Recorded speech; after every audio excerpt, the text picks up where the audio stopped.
Welcome, kayak anglers. You are tuning into the Paddle and Fin Podcast Network, kayak fishing's best network of shows with great hosts covering all things kayak fishing, bringing you special guests covering topics such as inshore fishing, river trips, gear reviews, angler profiles, tournament news, and more. Sit back, relax. Let's do this.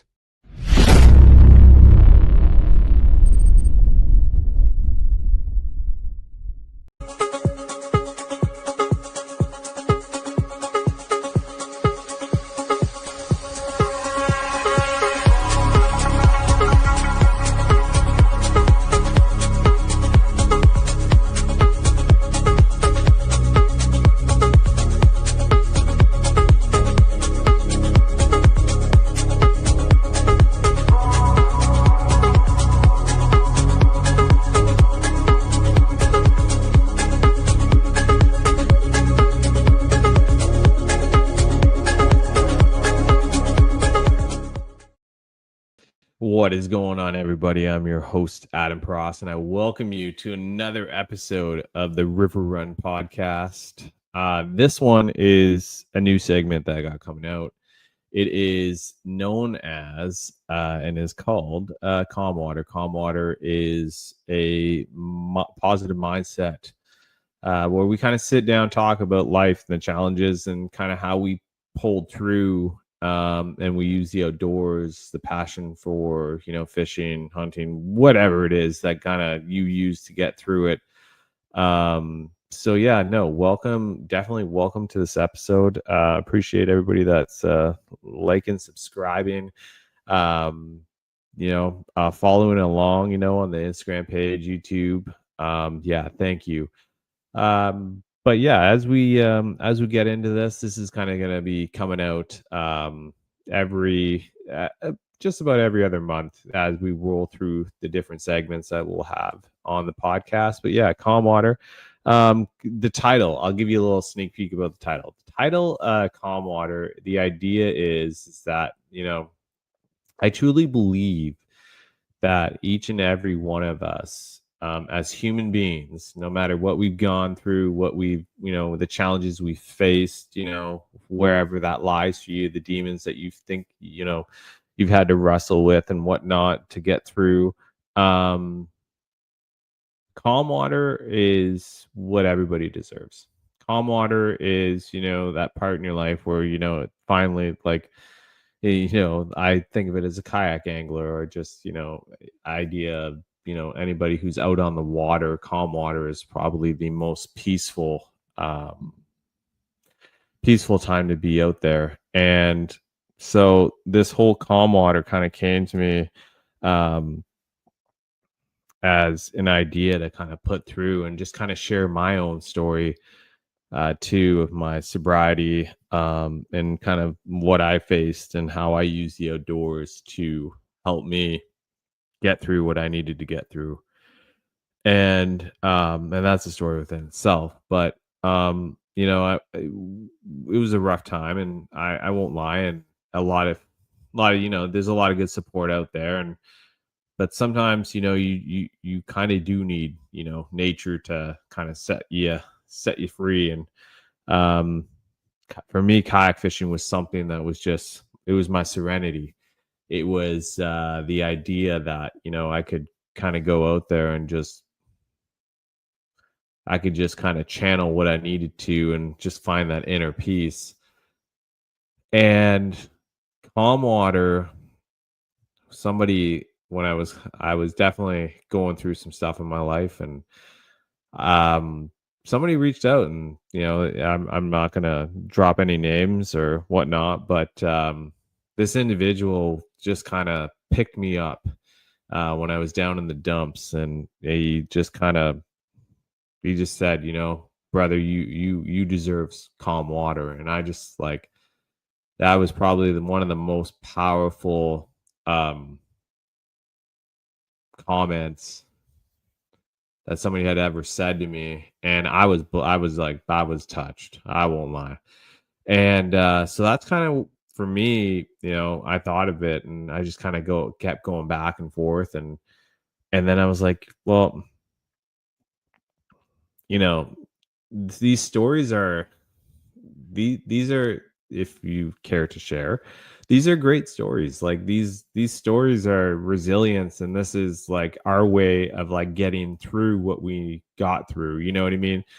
And hearing it from other people who are, willing to share, because, you know for anyone out there who's, definitely going through a hard time or feeling like they're struggling, um calm water will find you.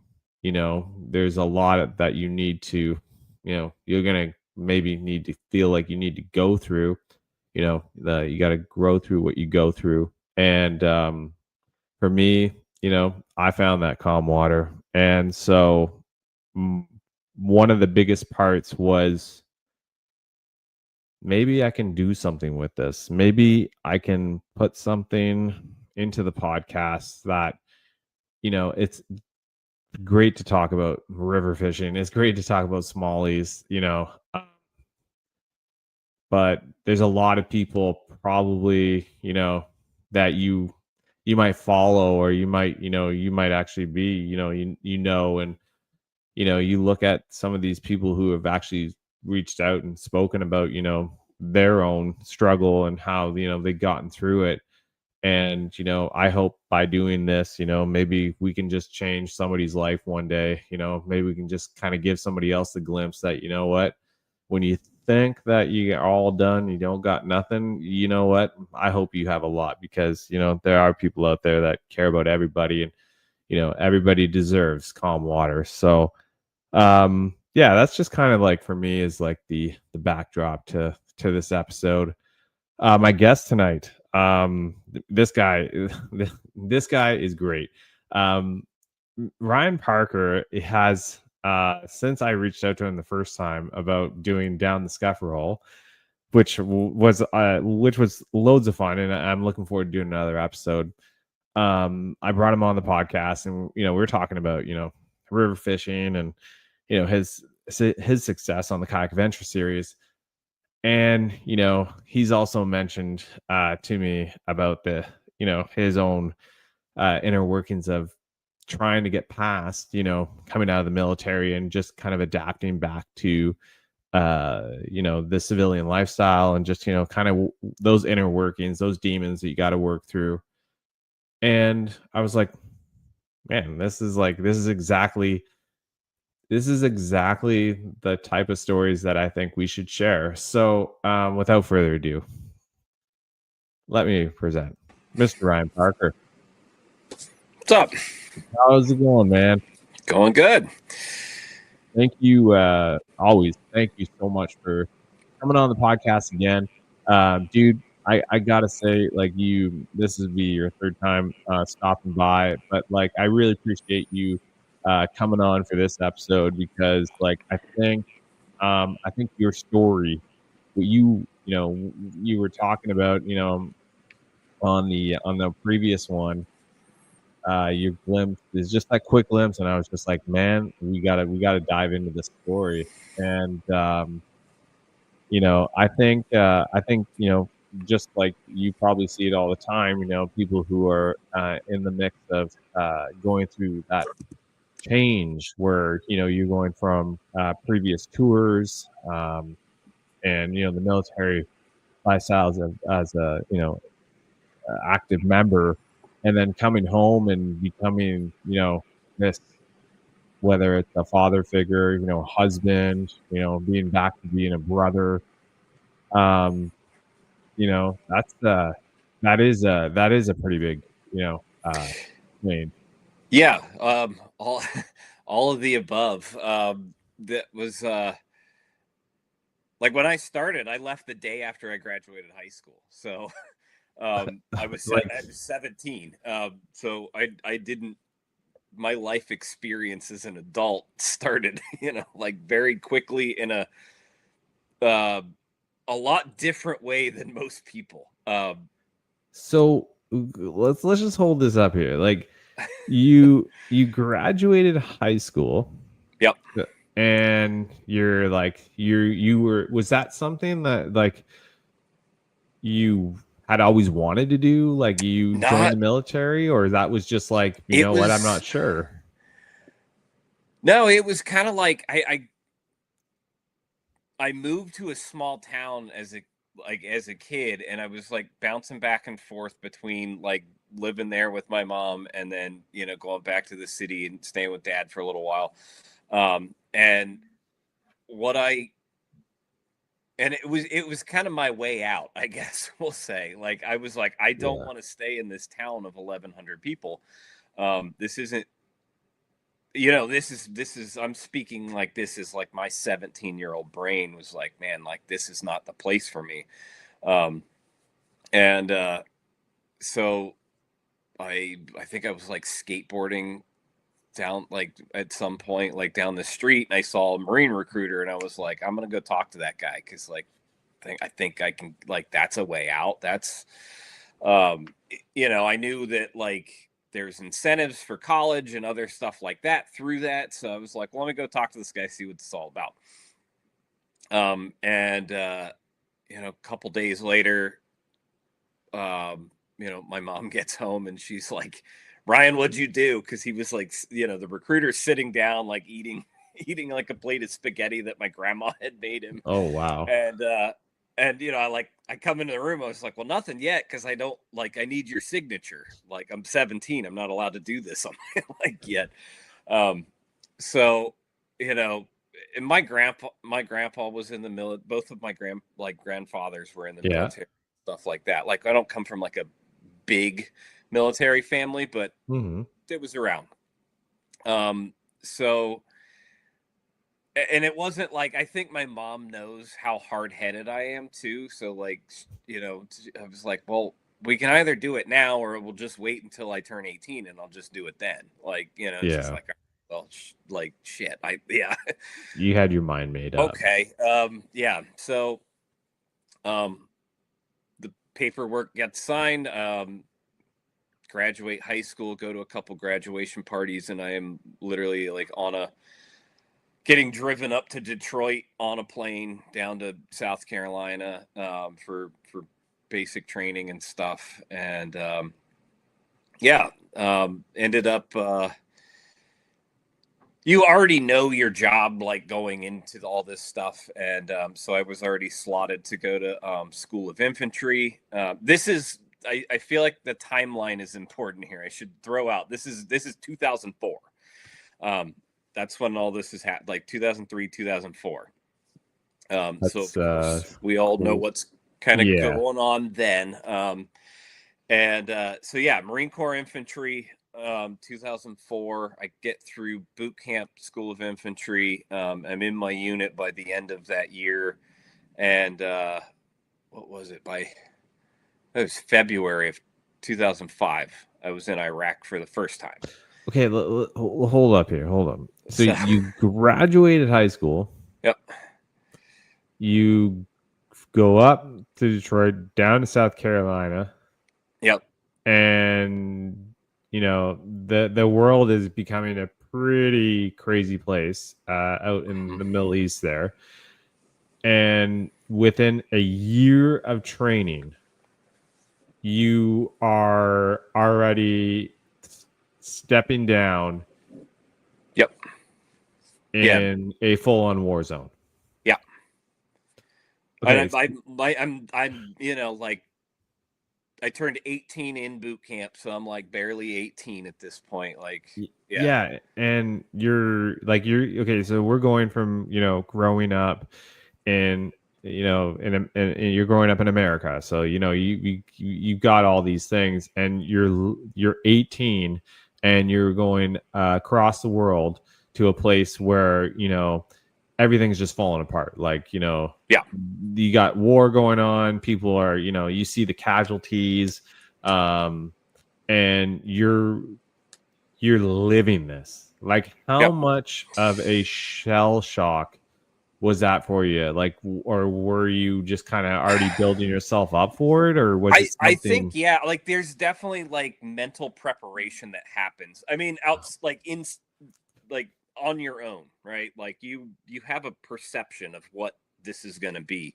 I think that's to an extent different for each individual, but of course training, you train for all this stuff, right? Yeah. Like so I had been through you go through boot camp. That's like you're learning how to do all the basic military stuff, and then you go to your job school. So I went to School of Infantry and I learned how to do rifle company things, mortars, machine guns, all that stuff.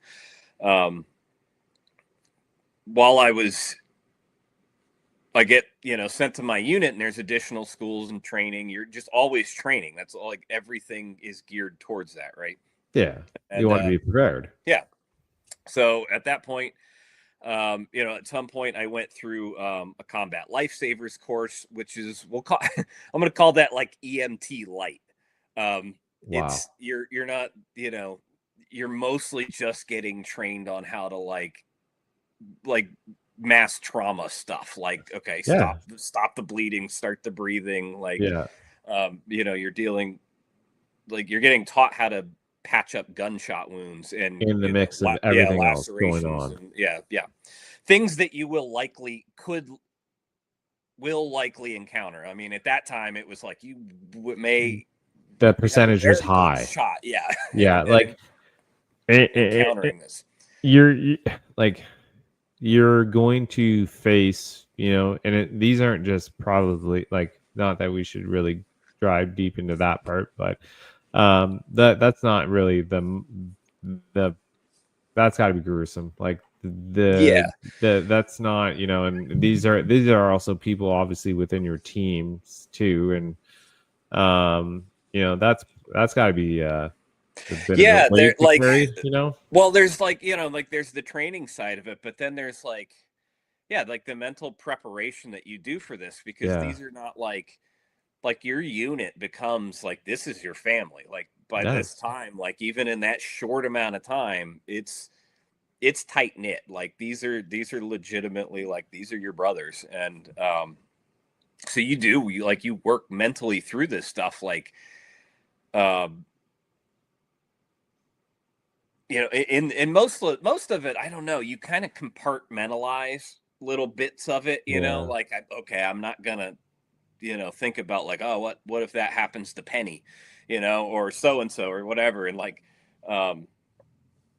you kind of put that out of the back of your mind and just let the training kick in for if it happens. But there's like, it's always there, right? Like, okay, like, man, if we kick down this door and something goes south and I have to, like, I've had that thought and conjured up my own plan of like, I think I could like pull a pin on my own grenade and make sure those guys are out of there, and I'll just clear everything.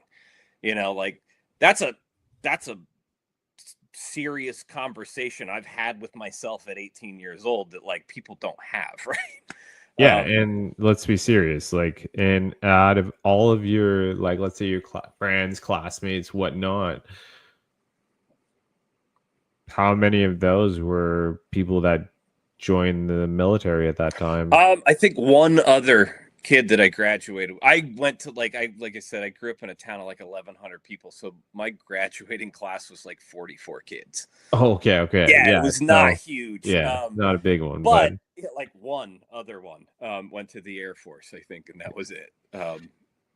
So 18 years old, like I like, and when I was 18, like I was, I probably was doing, I wasn't doing that, you know what I mean? And I mean, I've thought about like, what if I didn't go the route that I did? Like, what the heck would have happened to me? Would I've ever found myself here? Or, like, would you be Ryan Parker, who you are today? Like, I mean, I think simply put, no, because like every little choice that we make and like these, kind of milestone moments, like for better or worse, they help shape us. And I think that how you learn to handle them shapes you the most, right? Like this is that old man saying, like, it builds character. It does, but you're the one building it, right? Like how you handle this and these moments, I think, is what's important about it all. And I'll be the first to say I did not handle it well, Yeah. for a while. I didn't realize it sometimes too. Like, you get like from 18 on, like this was my life for, just shy of 7 years. Wow. Um, 7 years. yeah, You just like, and it like, was, yeah. So like, uh, and then it just became normal, right? Like this was, yeah, like it just, that was now, like my normal day to day, right? Like just running through these scenarios and having all these experiences and stuff like that, and like, um, yeah, like as somebody who has never experienced that, um, I maybe the saying goes like you gotta grow through what you go through, and to shape like who you are today as Ryan Parker. I don't think that it would be interesting to sit down with you, and maybe you've thought this of yourself, is sometimes we sit down and we think about the like, well, what if I didn't do that? Like, what if I chose to go left instead of right? yeah, And yeah, for sure, like those are all great questions, but when you're halfway across the world, those questions are like kind of like, well, I can't just pick up and go yeah, home. I yep, can't just, oh, I'm just gonna turn at the next street and jump on the highway and I'll be home. Like I am, you are out there. I am gone. I am in a whole new, and like to say that even being out there, like was that what was that feeling like? You know what I mean? Like you're in a country where really everybody, you guys are there, but at the same time everybody's like, I want you out of there, like yeah. Well, it was interesting. That's a terrible terrible lead into that. no, that's all No, right. it was a complete shock, right? Because Yeah. the perception going into that was like that you were going to a place to do a great amount of good, right? Yeah. And then you get there and everyone that you encounter is like, no, the best thing you could do is just leave. And I was like, Yeah. well, like I personally don't have that choice. Yeah. This I is, have a job to do, right, and like I can't just book a flight and leave yeah. here, and but like your reality gets flipped, right? Like you've been, Yeah. for lack of a better term, I guess, informed one thing, and then you get Get into the there. reality of the actual situation. You're like, everything that I was kind of like fed is absolute bullshit, right? Like, Yeah. this isn't what's going on, and that's not what is. So That probably creates a bit of like some inner anger at the same time. yeah, That like you feel kind of like I'm you giving. feel duped. Yeah, you feel um, betrayed that you yeah, like, you've man, gone out what there what and the heck was this? yeah, You know, but like, okay, I'm in this situation now. Like I don't get to leave it. How do we handle this? How do I handle it? How do we try to make this not as terrible as it might end up otherwise? yeah, and Um, you also I mean, and probably the reality is like, because we were there, like there was a lot of hostility towards us that was like, and I mean, to extreme levels, of course. Like it, oh and so that becomes, like, okay, like maybe I'm not going to do a world of good here like I thought, but all right, like self-preservation kicks in, to an oh extent, and you say very like, well okay, put. well, all right, I think how do I get through this? All right, like, Yeah, and it becomes a little bit of an individual effort to an extent, but like you're there with, again, your family, your little brotherhood, we and it's like, carry each so other. yeah, it's like, okay, well, I can't get through this if all these guys don't get Yeah, through and this like too, they right? need me to Right. be they need me to be 100% here. Like they need me to like, focus and do what I got to do. And at the same time, because if I'm not, like, in those situations, that could be catastrophic. You know what I Yeah. mean? Like it's And sad that exist. it Yeah. happened. I think a lot of that, again, you're, I don't know if it's necessarily taught. Maybe it's taught kind of subliminally through some of the training or whatever, or if it may just be like a, kind of defensive human reaction to Yeah. compartmentalize so much of that, right? Like you just put it away for later. And especially in those moments, like I can very much remember it. It was a very day to day, like, okay, we're not, yesterday was whatever happened yesterday was yesterday. Today we're on today now. We're not Yeah. tomorrow's a whole We got to day get away, through right? Like today. we're one day at a time, literally. Um, That's a really good approach to have to, I would think, a and situation like that. yeah, and every day was different, some better than others. Yeah. But at some point though, you get very, like, the longer you do things, you get very good at compartmentalizing these things. You get very good at just Gonna put shoving this things back, back pushing in the things box. down, right? Yeah. Yeah. And that's something that I think they've gotten much better at it. But it was very much still a negative stigma around, like, we called him the wizard, like the naval psychiatrists, psychologists and stuff. We all referred to them as the wizard. The wizard, eh? No, you don't go talk to the wizard, man. Like, right. It was like, there was always a negative connotation around that. Like, and so you figure it out.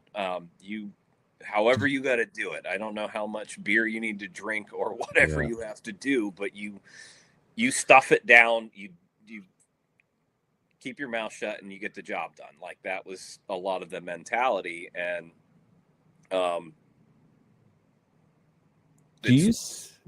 would you say that the wizard was because they would say, like, you don't want to go talk to the wizard?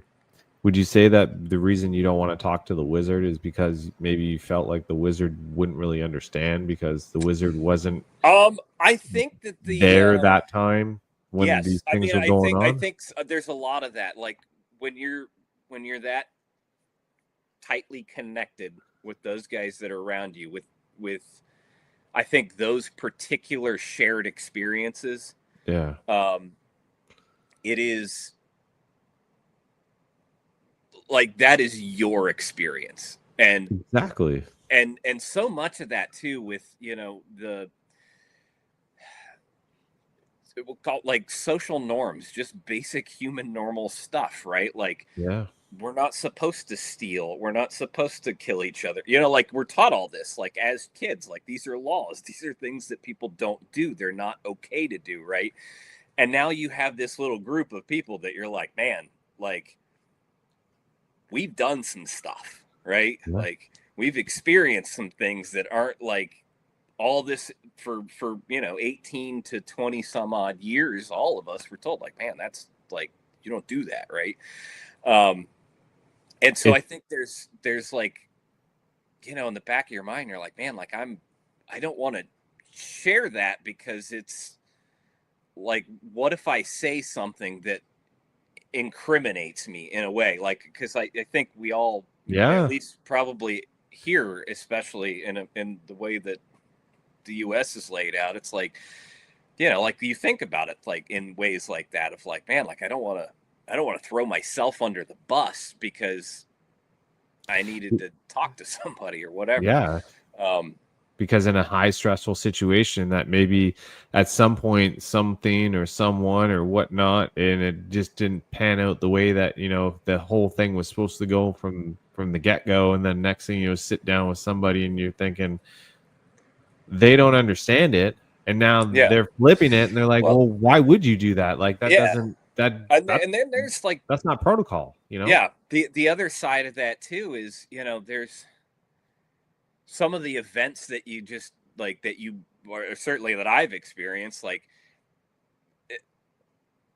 like I remember, because it's, let's see, what am I? I'm 39 now, and it has like, so it's taken me, like, this has all been a journey, like up to this point, Yeah, but like there's a big chunk of years where it's like I don't know how to even explain this to somebody, yeah. um, Because because you're still processing it. You yeah, know what I mean? yeah, Like your it's like, head but is this you're wasn't like, yeah, it wasn't a car still accident, going, like, dude. This isn't yeah, and not to take that away from anybody else, but right, yeah, yeah, you that, made like, it that's quite a a point. traumatic experience. I've been in car accidents. That's Yeah, awful, but like, yeah, not to downplay that, but like, this is like one of these little events can be like the equivalent of like yeah, so much, so much, so like all at once. And then you're like, the expectation of you is to experience that. So like, let's maybe we can use that analogy. It's like if you were in a car accident, the yeah, expectation of you is then to get up. Okay, are you injured in any sort of way that can prevent you from doing continuing on, getting in another car and driving? yeah. Okay, great. If you're all right, get in that car and continue on. You know, that's it. Like, okay. uh do I get to like take a breather for a day? No. It just, No, off you you're go. um right so back in the combine. yeah. Like And it's I mean, you're I had some buddies that like they took shrapnel from explosions, and like we dude, saw them a week later, like yeah. stitches aren't even out. um so I think like the pressure of that expectation too, again, like you're living day by day at this point, but that's Do a you, lot for anybody, I think, to handle. And I didn't, none of that ever occurred to me until well after. um when you were there though, like just was there a bit of like an adrenaline to it too? yeah, Because like you go yeah, from you're in America, you have, your home, whatever. You go halfway across the world and you're at in this place where there's people who unfortunately don't want to see you there and will do anything by any means to have you leave there, or whether you get on a plane or thankfully never to leave it on the casket side. But like it is that idea that you do go on those on a mission, or you're out there on a patrol or whatever it was, and it's like, all right, well, we've seen what we know it because we're literally like eat sleep, we're living it. It's day to day. I'm sure you can hear it going on all around you. yeah, And then you leave the gates and it's like, all right, yeah. It's, well, and that's the thing is, like, it's not like we're it's not like you're in a big armored compound where it's like, once we get inside of these, dirt filled walls, we're safe. It's, there is no like end of the day, right? Like, it yeah, is 24 hours a day, 7 days a week, every single day. For the duration of your deployment. Our deployments were roughly 7 months at a time. And and and it, yeah, I missed part. I'm trying to remember part of your question, but it just was, the adrenaline yes, yeah, yeah, aspect yeah. of it, Yeah, it's, and again, this becomes such a normal thing, right? Like yeah, you don't I don't know, I guess, like, you don't really realize that it's happening, but like I remember getting done with all of this, and it was like, where is that? Like, because it was such a part of like the just adrenaline day-to-day life. aspect of Yeah, it. yeah, yeah. Like, there is, and there's like other things too. Like when my son was born, I was like, wait, like, all this time I thought like I knew what like being euphorically happy was, right? Yeah, And I think like, and that was like one of these like weird moments for me, that like it was like I thought I was through most of this, right? But it like stirred a bunch of stuff up because I was like, wait, have I been like that numb for that long? Like that I've never felt that before, right? Yeah. And so you have to, you quite like even now, like, like like I've gone back and I've questioned myself with so much of this. I'm like, man, like how much did that like actually change me? Um, and It, and I think the reality is it's like because I think like 18, 19, 20-year-old me was like, nah, this isn't, brush it off, brush it off. It's not like, it's just it's normal. And you don't realize, like, I think how much you do change from it. And at some it, point, someone told me, like, years down the road, like, I think I was stationed in Burma at the time, and I had my regional first sergeant, who was started his career in the military as an infantry guy too. He was the first person that ever like asked me like, "Hey, how are you doing?" yeah. But at some point, How did that feel though? Like uh, somebody finally it, like uh, and somebody oh, like you it know, totally caught me off guard yeah. because here's somebody that I hadn't really served with, like I hadn't been through all those experiences with, but had some shared experiences, I think. Did, And I didn't know that, but like, man, like it caught me off guard because I was like, you get good at masking it, right? And the longer you do it, the better you get well, with it. you see your Um, guys in your team, you know what I mean? yeah, And you're all masking it really. Like or yeah, I don't know. Like do you guys like it is, and I think it's that that compartmentalization, that push it down, shove it back, and again, like it's a defense mechanism. That's how you cope and deal with the expectations, right? Of, I think going through this day to day to day. You almost have to do it if you're gonna function at that level and to be that ready all the time.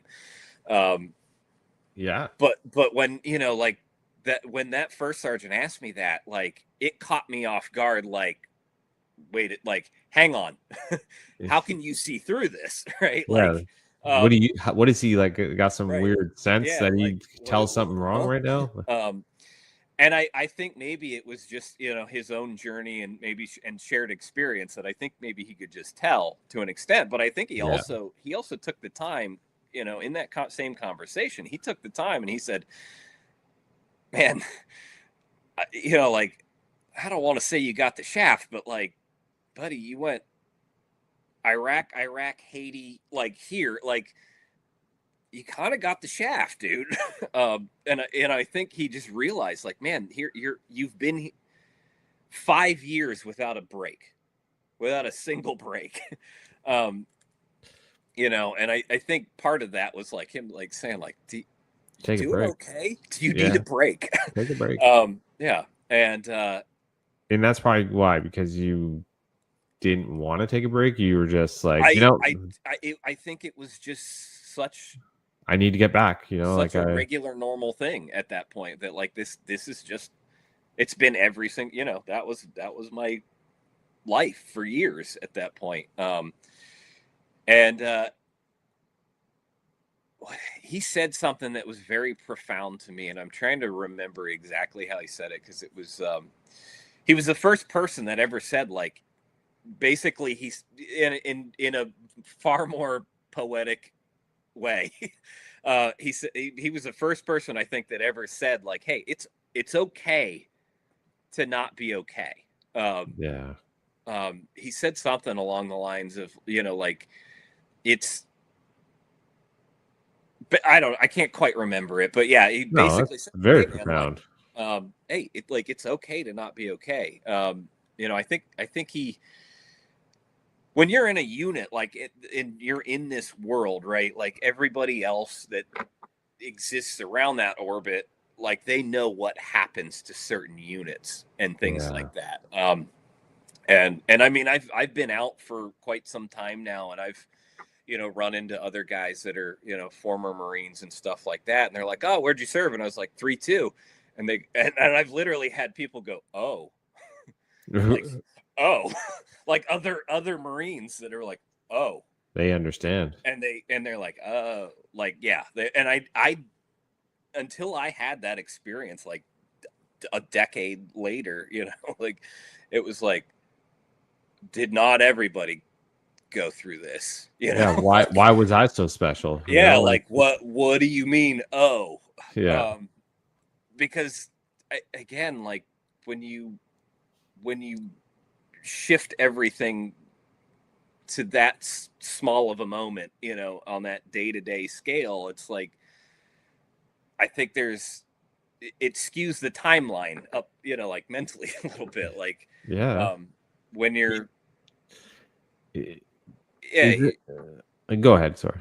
No, I think back to like, like I think most kids that like had I've gone the college route, I've gone and I've done that now, and I know that what you think about during that is like, like, okay, like here's this semester, but like, you have these milestones. You're looking at, this midterm, this final, next semester, this, that, like there's always this ahead. And my 18, 19, 20-year-old brain was like, I have to make it to this evening, and maybe I get to eat tonight, and then I'm going to try and make it through the night. And then I'm gonna, like, and so that's like, I mean, like complete opposite end of the spectrum. And do you think though that you're like, just kind of going back to, people talking about like bringing up that point, like like, was that kind of like a trigger to kind of going back? And when, they brought up, serving in that, that infantry, I was down here, and everybody's like, oh, and you're like, kind of like, well, why weren't you there? Like, why was I part of the select few, or I was one of those lucky lottery people? To then kind of have somebody go back and be like, and you kind of be like, was it kind of like a trigger in some sense too, that kind of bring back the idea, like, wow, like why, like not resentment, but just I think it adds some scale. It like the first time it happened, like I think it gave me more of a perspective of the scale of it all. I guess, like, I don't think it's, right to call it rate trauma, but because to each their own with that. Like nobody can say your traumatic event wasn't traumatic, right? Like if it was traumatic to you, great. Like not great, but it was traumatic. Like there's no, you can't. It's left an imprint you can't on diminish that. You can't downplay that at all. But it, like, I honestly think that it, like, when that happened to me the first time, like when it helped me realize, like, oh no, like this is like, it's like, I think to some extent it was like comforting in a way to say, like, it validated talking to people and getting help and, going through this healing process, because like when somebody else who's been trained to do all this stuff too is like, oh, you're like, oh, so it's not expected of me to deal with this all on my own, right? Like, I think, like, to me that was a little bit of the takeaway, and maybe it's just because it didn't happen until I had started realizing all this, and your brain changes as you get older, and I think that you realize 110%, like, dude. and I like, agree with that. My 20-year-old's brain was like completely dude, a complete different animal. I could only imagine, and I'm like, I'm not trying to laugh at it. No, I was talking about when you said my 20-year-old brain, and here I am 40, and like, I'm thinking 20 years ago, like, I'm like going like we were at polar opposite like spectrums here, man. Like, no. Well, I mean, I have an example of like kind of that is like 20 something years old, and like, let's see. So like when I got out, like I told a couple stories from like not, things I thought were pretty tame. And like, there's people that are like, that is not okay to talk about. Dude, Like just wow. blurt out. And Yeah. it wasn't anything crazy or grotesque. It was just like an experience that happened to me. You know, that I had always like, it was laughable, I think, in the group of people that I was around at With the the time. right crew. Right. Yeah. Probably those who were there with you at that time, you know. But then you like it in that moment. This is like shortly, like not terribly long after I gotten out, but like, man, like that was certainly an alienating feeling of like, okay, yeah, something wrong there. But like it sunk in, and I was like, that was one of those moments that like, you know, outside of like a lot of that like obvious transition stuff of like, you know, like just you realize like, man, I don't really like crowds anymore and things like that. Oh, dude, I can only imagine. But the like that was one of those moments that it really sunk in, that it was like, I am not like everybody else around me, you know, like that, like what I've experienced is very unfortunately unique. And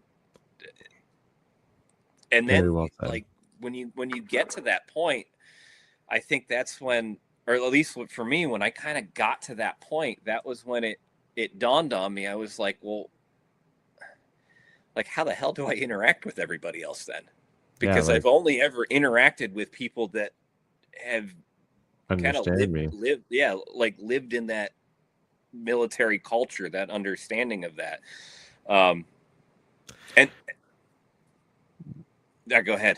I was just kind of thinking of something here. Like, you know, you talked about the whole aspect of like crowds and not being that, you know, thrilled about being in crowds, and then, you know, you're sharing these experiences, and I'm thinking of like, you know, and I'm just thinking as being somebody on the outside who's never experienced what you know, what you've gone through. I could see how maybe hearing story or having something shared, you know, kind of being like, you know, maybe not getting the same response that I did with the guys or the women or my team that I went with, who was like, you know, you might have been, you know, laughing and God knows what, you know, picking each other back up, to sharing it with, you know, somebody like me who's, you know, never experienced that, and all of a sudden it's just like, I don't know what to say. Like I don't he seems like he's doing good. He's laughing about it. You know what I mean? But like, it's that idea too, where, you know, for you as a, you know, Mr. Ryan Parker, who's kind of like, I'm come back. I'm like, this is where I grew up. This is my home, you know? And it's like, why don't you, like, you guys don't think that's interesting? Like, I'm sharing something with you here. Like, we should be able to connect on this level. And it's like, maybe this is the part where my brain is saying, you know, yes, I'm sharing these stories because this is kind of like my way of just kind of putting it out there of, yeah, this is the stuff I went through, but in a more subtle way, instead of being like, maybe, you know, maybe I do need to go talk to somebody. I don't really know who to talk to. So maybe I'll just go find the people that I might somehow relate to, and I'll share a story of this.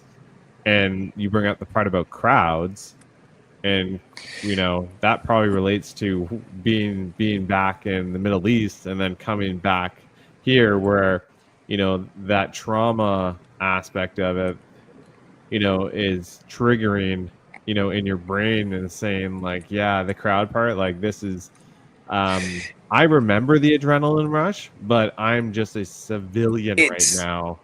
I don't have the gear, you know what I mean? It's the high alert, like the hyper awareness to everything, right? That's like the biggest thing that combing the hands, you know, looking at the bodies, watching the faces, who's what. Yeah. And it's like you come home and, you know, like a trip to the movies or something is like, it's supposed to be an enjoyable experience. And there's like the old part of your brain that's like, we're going to go see a movie. This is going to be fun. And then there's the part of your brain that's been shaped by all this experience that makes it not fun. Right. Because you get in there and you're like, oh, there's like 100 other people here, like, to see this movie. And you're right. Like like that hyper awareness kind of kicks in and you're just scanning, and it's constant. Just, it took a long time to just get back to a point where I could even feel at least a little bit at ease. And that is like, I think that, I mean, that's what really drew me, I think, to the outdoors in the first place, was like, I was having these experiences and these interactions with just regular people, which was all fine and good, but not, and for the first time in 7 years, I was kind of disconnected from that tight-knit little brotherhood. And so I didn't have the crutch, right? Like, and I don't mean them all to be a crutch. Like, those guys will probably laugh at me if they listen and hear me say that. But the crutch team. And it's honestly like, that's something interesting about like the care that was going on with that, and especially kind of my era of veteran that just, especially, and I think the Vietnam era guys did this stuff too, but like we really did it. We had to start, like our own, like, call it like care network. Like, we all figured out, like, here's our phone numbers, here's our addresses. We all had this spreadsheet of all of us guys that served together, and we would literally, like, if somebody needed it, you know, like, we all felt more comfortable calling each other than maybe sitting down talking to somebody who's trained to deal with this stuff. And I emphasize that for maybe any other veterans from my era that are listening, like the folks at the VA or even outside in a lot of private practice stuff. Like, there are people who are trained and specialize in dealing with us. And it's worth the effort and worth your time and worth the conversation to reach out to those people. But, like, call the guys you served with too, because at least that's a connection somewhere out, like to someone, to something, some way that you can externalize some of this. It's not good to internalize it all. And we all did this, but I mean, there's times that I have, thrown a backpack in my truck and driven to Kentucky because somebody needed me there right now, in the middle of the night. Yeah. And man, that's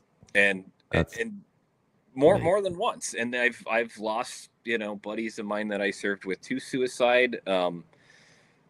Some in theater, some like a decade later. I mean, that's an example. Like, it doesn't just go away over time. It doesn't get. It can get better over time. And look at, like, you're a great example of this, and many others. It's something that it doesn't go away, right? None of it has gone away, for me, but you learn to live with it. You learn to grow from it. Use it. And you're right. Exactly. And for me, that all kind of started with those, like, first conversations getting out. And I'm like, oh man, like, okay, I'm not like a lot of these people anymore. Like, and so I think, like, my pull to the outdoors was, it was a place where it gave me a space to just not be around anybody. I was able to start shutting off that like hyper awareness of everything around me. And so it just kind of quieted my mind so that I could just start kind of processing some of it. And then the river actually became like, that was my home away from home. Eventually. So at first it was backpacking. That was like my first. No way. That's cool. Dive into it. And I'd never done it before. But I mean, outside the military, it's just like you carry everything on your back sometimes. I was just going to say, but so not quite the same experience. I'll say that. So backpacking was like the first thing. And the thing with the outdoors, and I think so much that we can get into in each respective avenue into the outdoors, it's like they all come with their respective set of challenges, right? And a lot of the outdoors activities that you can get into, a lot of those can be shared experiences, or they can be, very individual challenges. And so as I got into backpacking, like I remember a trip to West Virginia to the like Dolly Sods Wilderness area, and the rhododendron was so thick that like trail was just like whatever way you could kind of walk through this area. Wow. I ended up like 2 hours, like way off of any established trail, like just complete middle of nowhere. Never been here before in my life. And, I had a map and a compass, and I'd learned land navigation skills, and pretty easily found my way back. Saw the only other person I ended up seeing in 3 days when I found where these trails converged. But, like that was one of those pivotal moments of like, so in that moment when it was like, oh no, I'm lost. Right. You get that adrenaline spike again. And I was like, like, there you go. Here we go. But you work through these challenges and it like at an individual level without all the rest of the chaos. Right. So for me, like that was what you're used to when you are dealing with these situations that are raising that. Super high stress, high adrenaline stuff. Like, everything is now. You don't have time to really like formulate. Yeah, you don't get to sit and make a plan. Right? Yeah, you got to go with it and do it. Yeah. So for the first time, I had time to like, okay, stop, breathe, bring it back down a little bit, figure this out. And so like little moments like that through those challenges, I think, they translated. Like, get done with this trip. And I like, okay, I found it a little bit easier to like, if I had one of those moments that like put me back in that experience, it's like, exactly, wait, no, stop. All right. Did you like, and like, I was wondering about this, like when you talk about these experiences, like, were you kind of like in some ways too, like you kind of like you kind of look over and you're like kind of seeing yourself in that experience again, and you're kind of going, you're like because you're in some ways you're reliving the experience, but you're having the moment to kind of go back and say, I know what I did there, what can I do here? Hold on a second, this isn't like the situation I was in, but I can definitely deal with this. And it's almost like you're working through that trauma brain responses that's going on, I think at that point in time, I wasn't having like the out of body, like not like out of body thing, but like I wasn't having that, like I didn't have that awareness of it. Okay. Yeah. All right. I'll put it that way. Yeah. But, like when I found my campsite and, was sitting around the fire by myself for 2 days on that particular trip, like I considered it, like, I was like, man, like, cool. It was a skill that I learned, from the military, but I never I never really like truly put it to use outside of a couple training exercises. And I think for like in that moment, it was like one of those things because I was struggling at that time, especially with like what good actually came of this, like, I did all this stuff and man, like and like you just felt like I was like, man, I just feel like all of this was just like, it just messed me up. Like what did I take away from this that was good? And I think that in like one thing in particular was like, oh wait, I think if I look, like there are good things that I have taken away from all of this, experience. I think it's just, I have to dig a little deeper for them. Growing, you got to grow through what you go through, and I think, you coming back and you starting to kind of your brain's responding to this, and you're starting to see this other pattern, and you decide back to backpack and whatnot, and you're kind of again putting yourself out there, and you're distancing yourself, and you're just kind of like, I'm just gonna go and essentially do me at this time.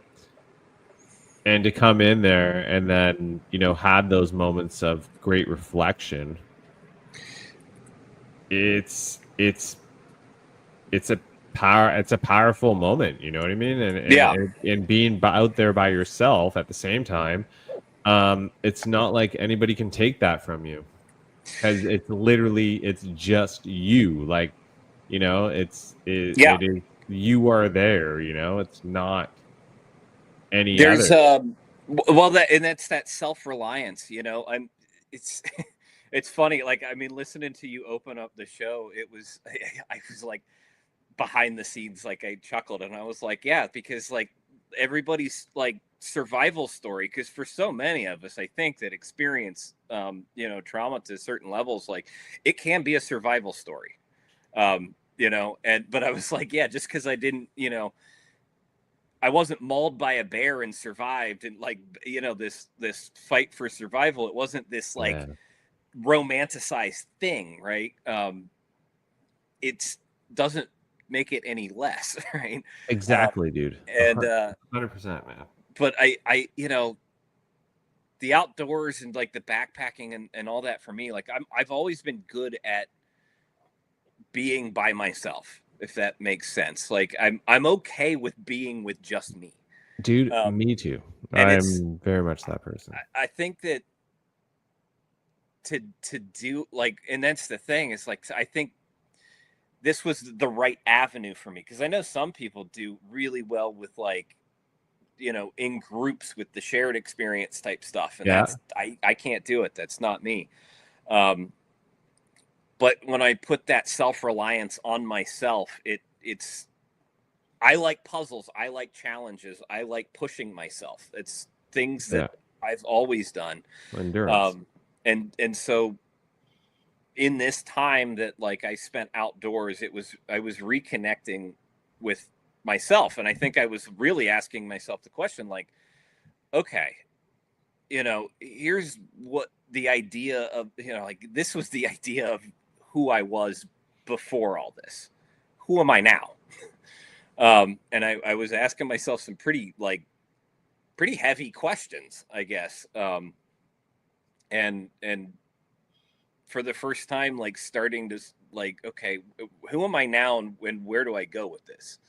What do I do? And because there's no map for that, right? Is there? Like, right. No. You know what I mean? Like, No. there's a map to where you're hiking, where you're backpacking, but there's no map handed out to you that says, when you get to this point, you're going to go here. And when you get to that point, you're going to go here. And if you feel this, go right. And if you feel this, go left. It's not a clear-cut flow chart of like, like, with the arrows that lead if you you to feel different this, go this way. If you feel that, go that way. If you go, and I think, like, learning to embrace that stuff, and that unknown, right? Like, and those moments and the situations that arise, like, like getting completely spun out lost in the middle of the wilderness area. You know, like I didn't plan for that. But hey, if it happened, it happened. You know Right. what I mean? Like But it's yeah, all and part of that's the the thing. It's adventure. like, okay, I can sit down and give up because it happened, or okay, no, it's happened. Don't worry about why it happened. Don't be upset with Dude. yourself. Like now let's just laugh it off and figure out how to get out of this. Dude, you have such a solid approach. I really admire that about you. You like just kind of like, yeah, well, you know, if this, we're just gonna figure it out. There's a lot of people who are like, It's been, you know, I'm sure that it's been, you know, in me to some extent the whole time, but I think it's, well, like everything, you learn these things and you get better by practicing them, right? Like every single one of these. So, yeah. And so all right. So like I went from backpacking to rock climbing because it was that's the natural progression that you make. Do you still climb today? I don't. I still climb today. I would probably get back into it if I like. I don't know. I'm such an all or nothing type person that I'm like so engrossed with the just the pursuit of just a giant smallmouth, like river smallmouth. Like I'm so engrossed with it that I like. Okay, I've already forgotten about that. You know? Yeah, like it's yeah. I can completely relate to that aspect of it. That, you know, being, you know, a river guy. Here's how far out of climbing I am. I haven't gotten rid of any of my gear because I'm like, I mean, maybe Argy will get it. Like my son will get into it, and yeah, like I'll start bouldering and climbing again. And my buddy's kid does it, and when we were out in Cranbrook, British Columbia, in the Rockies, my buddy's like, yeah, like you want to go rock climbing? I'm like, well, yeah, dude. Like, and like both my kids were like, oh yeah, we got to go. And yeah, his son, he does it, and he's like, this is where he goes, and I'm like, oh, this is so cool, you know, like it's like, yeah. And hopefully maybe your son will get into it. It looks like he's quite the outdoors guy, so he's enjoying it so far. That's good. But yeah, so like I honestly think that like part of that was well, I ran into like an old childhood friend. That was like it was a holiday weekend. I actually went down to the Red River Gorge area to go backpacking and happened to just throw out the invitation on social media, and an old family friend I grew up with him, Drew had just commented. He said, hey, me and a bunch of buddies are going to be climbing down here. You should meet up with us at some point and come climb with us for a day. And I ended up spending the whole weekend down there just climbing with them. And I kind of, for the first time, like I think I found, at least for that time, like a place where I fit now. Like, okay, cool. Like here's some like-minded people that like I don't have to share anything out of my past if I don't want to, and you know, we can just enjoy this thing together. And I was working as an arborist at the time, during all these climbing years and while I was going to school and stuff. And what actually got me out of climbing, I had a 1-ton tree limb fall on me at like doing some storm damage cleanup. And yeah, I came out of it like as unscathed as you could. I had a bunch of bruised vertebrae and like some like no slip discs, no herniated discs, some just, oh my god, yeah, like it was pretty crazy. It was suspended with a rope, but you know, under that weight, that rope stretched, you know, 3 feet or so, and I was like directly underneath this thing, and I heard it crack and come loose, and I ducked my head at the last second because it otherwise would have hit me like compressed my head straight down, which would have been really bad. So it hit me in like my shoulder and my lat that like jarred my back. Yeah, all about that. And, yeah, sorry. Yeah, I do. Don't mean to bring that up for you. But in that healing process, a lot of my climbing buddies were graduating and moving away. So by the time I was like, all right, I'm ready to start climbing, I was like, oh, no one's here. Nobody's here. And during that time, kind of laid up, I was like, well, what can I do? And so I started. I'd always kind of wanted to learn how to fly fish, so I started like reading up and learning about that stuff. Like, well, I was kind of healing and laid up, and got myself like a cheap fly rod combo, and so all right, no climbing buddies left. I'm gonna go do this now. Sweet, I like that. And that's what brought me to the river and the water and fishing. It only took me an hour and 10 minutes. We got there though. It's okay. This is all part of the story, Um, man. Like I like this stuff. The fishing became or the fly fishing, like it was like the aspects of backpacking that I like, this kind of exploration of new places and stuff. And and you kind of had those little bursts of adrenaline when you hook fish, and the fight and that anticipation, and certain things that I love from climbing, right? Like there's a lot of high energy, the physical exertion of climbing, and then the kind of the adrenaline factor of like, man, like I could fall right now, and so like it had some of those elements too. Certainly not nearly to the level I think sometimes that climbing did, but it's very common. It sounds like it's a very common thing amongst veterans, people who've served, that you all seem to find this adrenaline aspect. You're missing it. It is. And it's a weird thing. It's a really I have a buddy I served with that he's a skydive instructor. That's what he's done for over 10 years or so now. I listened to a podcast where the guy talks about his need for speed. Yeah. And he'll go and he'll put the pedal to the metal, like he'll try and see how fast he can go. And it's literally just for that split second to relive that adrenaline rush that, yeah, it's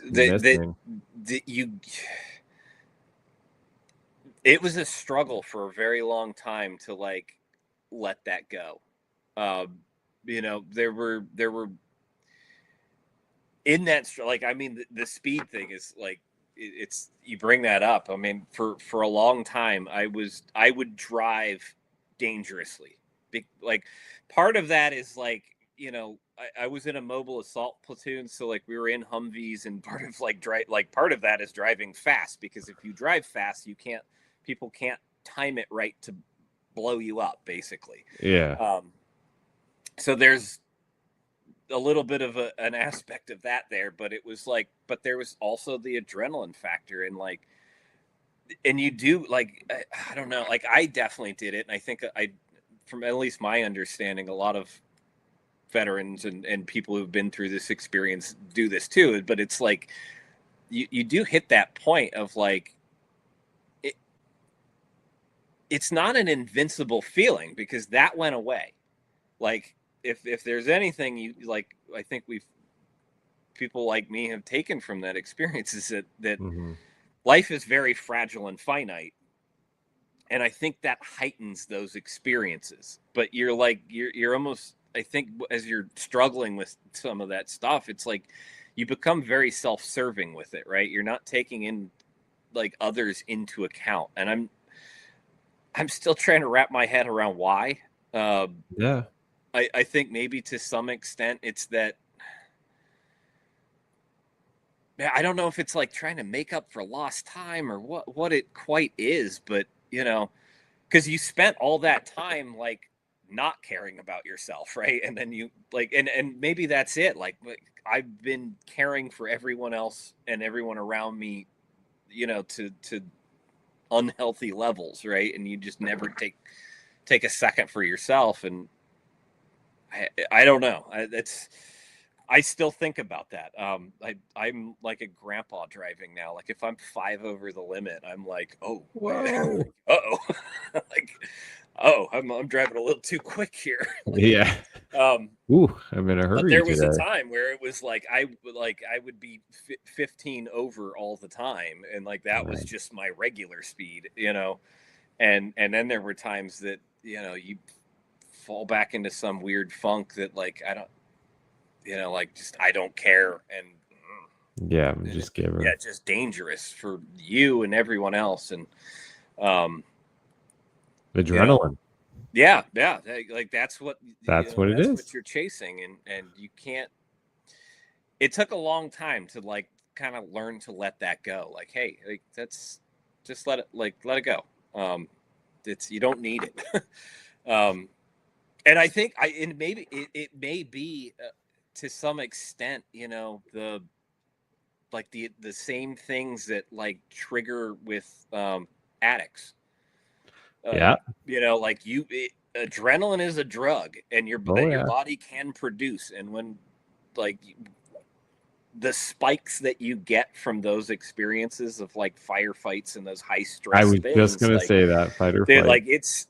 I think that's maybe what it is. It's like you end up getting addicted to those spikes, that Yeah. high level of adrenaline, and you just need it and need it and need it, and yeah.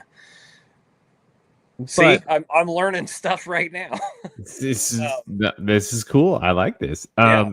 So like just like I can see why the fishing aspect of it, especially fly fishing, or just to go out there and to the whole prestigious way of fishing, slapping that fly onto that water, and those the just the action of pulling the line and It's going. a rhythm and a focus that Yeah. like I, you have to like it's funny, like I've encountered this with just fishing in general, but like and I've encountered it with hunting and things like that, where the days that you seem to be the most successful, um maybe and successful to your end goal, your target, Yeah. right? Like, are you out there trying to catch a bunch of giants, or catch as many fish as you want, like, but it seems to me that those days are the days that you can kind of like I say slow your mind down enough to become so in tune with what like everything around you, that like You just focus. it's the zone, right? It's Yeah, like you're you focused. hear athletes talk about it, like, oh, I was in the zone, and it's that, right? Like you were so one with everything else around you, in tune with it Exactly. all, that like Um, it's almost like you're just conjuring these fish onto your hook sometimes. And like I think you've like I found that with fly fishing, like, and I think because there's so much like mechanics involved with the whole thing, yeah, like it really is. and that's I think that was the allure to me, was like, one, I've just kind of always wanted to try it, and I live in Ohio, which is like, it's like your brain is like, fly fishing is only for trout, and I'm like, there's one place to catch trout in Oh, a no river way. in all of Ohio. Yeah, I think there's more than like there's like 3, but it's not much until like the steelhead run up out of Lake Erie into the Oh, Erie Trail, yeah, which yeah. yeah, um, but it rekindled that fishing. Like I grew up fishing as a kid, and I would like spend days by myself just doing it, as a kid. Nice. And so it kind of rekindled that, though, and it took some elements of the backpacking and the climbing and things like that, and I recognized those connections there. And I mean, what ultimately led me to the kayak was like I got to the point where like I was like, I can't wade or walk further. I've hit private property, water Yeah, that's too yeah. deep, and I can't get back, like I can't How am go I any gonna get further. there? Yeah, I And just you can't can't get go a any boat in further. it, because Yeah. And so it's like that was At that time too, I ended up doing a lot of traveling. I managed a band for a while, and know you and I Yeah. have talked about that. Yeah, But, yeah. that was a big 3-year chunk of time that I was doing like fly fishing and band. So I was on the road, like just traveling in a van with those guys. So music was a big part of that, but just the travel in general, that aspect, spending probably about 5 months a year, just On the in a road. van traveling with those Yeah. guys all over the country. And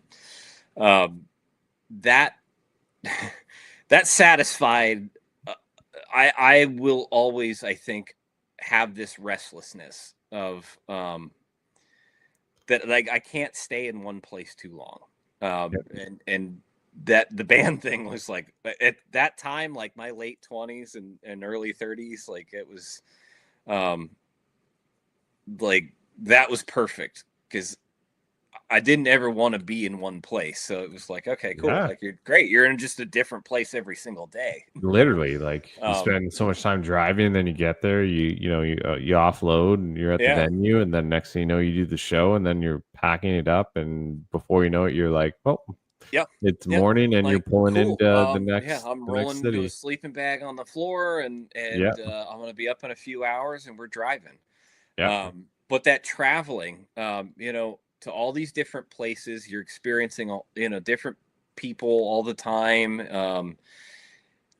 But those drives, like there are certain drives that no matter how many times I do them, or if I never do them again, like I think they'll always be, these special places and like driving up through Montana, skirting like Glacier National, like you descending into the Columbia River Valley. And like, there are just certain places that are like, just will forever stand out in my mind.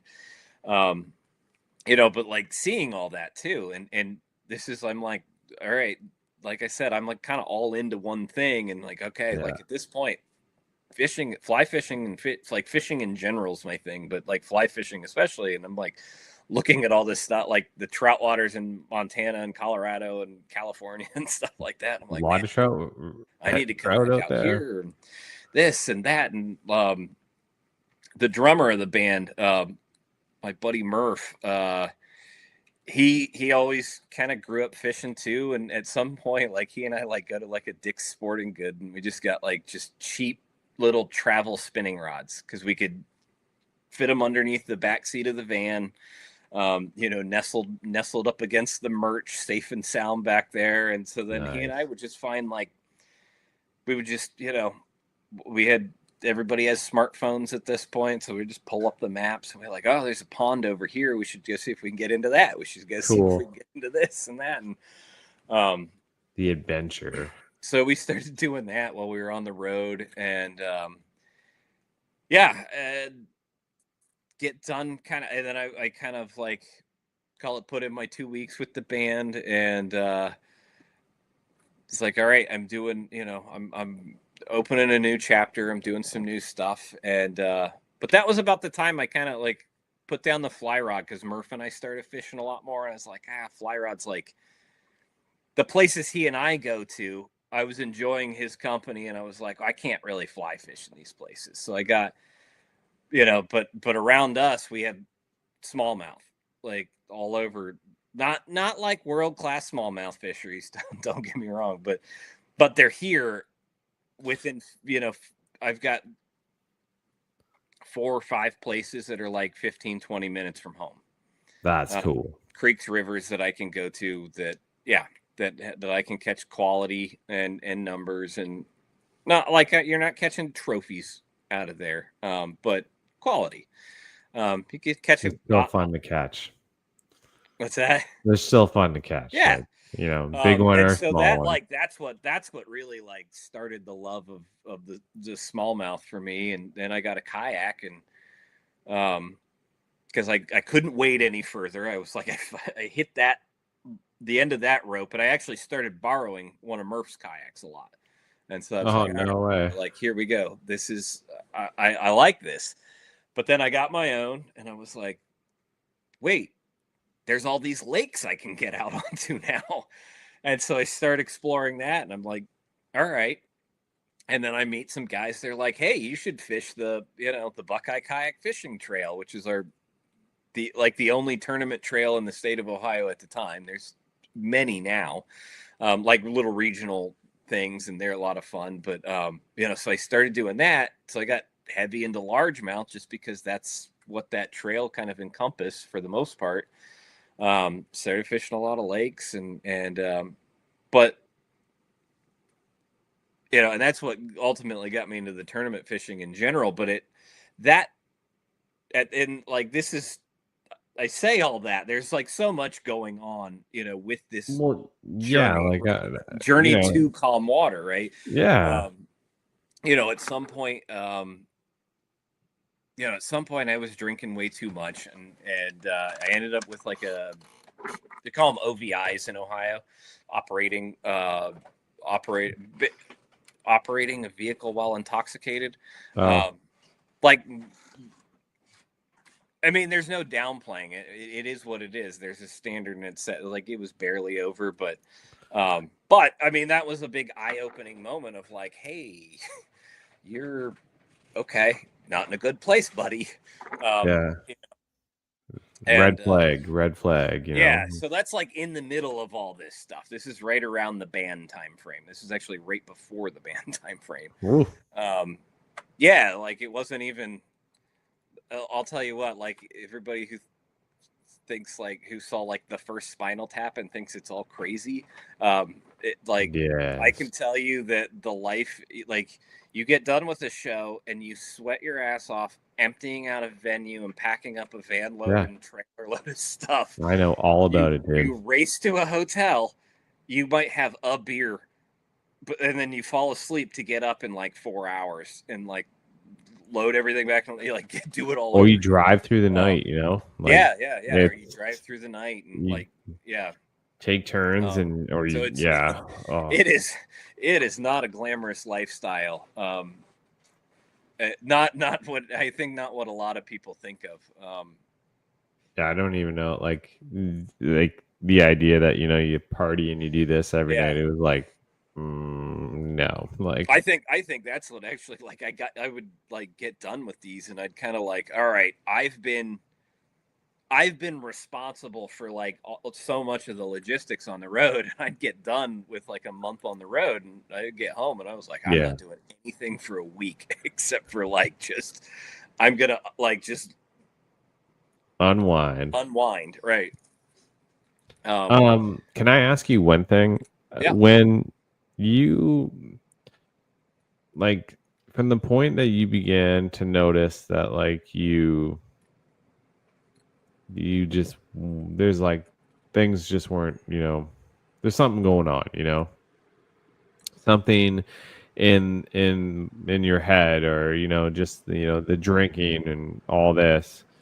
Did you ever kind of get to those points where you were like, maybe I should go talk to somebody? Yeah.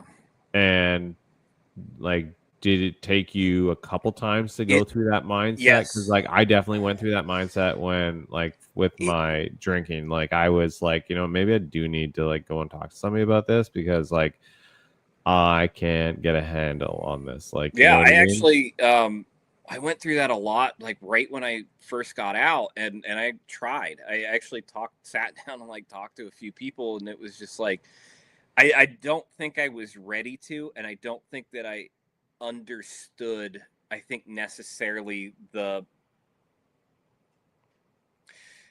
don't think I understood the path to healing then, right? And I don't think it was presented in a very understanding way. It felt very clinical when I first reached out, right? Like it was, and not. I think we've come a long way since then. And I specifically utilize my the resources that were available to me as a veteran with the VA, and it's a good place to look because like the people who are on the behavioral health, mental health staff there, all the trained professionals are literally they this is what they specialize in. That's why they're there. And And I think that first bad experience, though, kept me from going back for quite some time. And I've learned through my own journey that, like, man, like, finding the right therapist is as important as talking to one, right? In the first place. Yeah. Like, because not every, if you look at like how many different, like, call them treatment options there are. I don't like the word treatment. Like, I know it's I agree with you on that one. avenues for success, right? Like, we're gonna say, Exactly. like, I like that so well put. there I are really a like lot that. more avenues, like, in this broad spectrum of a thing. There are a lot of avenues for success, and not every one of them is going to work for you. So you have to kind of go through and figure that out. But I think that if you ask yourself those, like, be alone with yourself for a bit and ask yourself those questions, like, how well do you know yourself? Because you can weed some of those things out pretty quick. Like, oh, I don't want to do the group thing. That's not who I am. That's not, like, I knew that about myself. And but you sound like you're willing to be open and honest with, how you're feeling. And I think that there, probably yeah, takes a little bit of time to kind of come to. And you made another point too, that you got to want help. You know what I mean? yes, yeah. And You can't force it. If you don't you go can't. into it, it's. I've used the analogy, like, when I quit smoking. You can't quit smoking by just stopping, right? Like, by just, like, okay, like, oh, no more cigarettes, Yeah. like, done, Cold right? turkey, I think they call Right. that. Well, even cold turkey still implies that you're making an effort, right? Like, you have it up here that Very I'm good quitting, point. Yeah. right? Yeah. Okay. Like, if cigarettes just, if you just decide, like, I'm not smoking today, Yeah.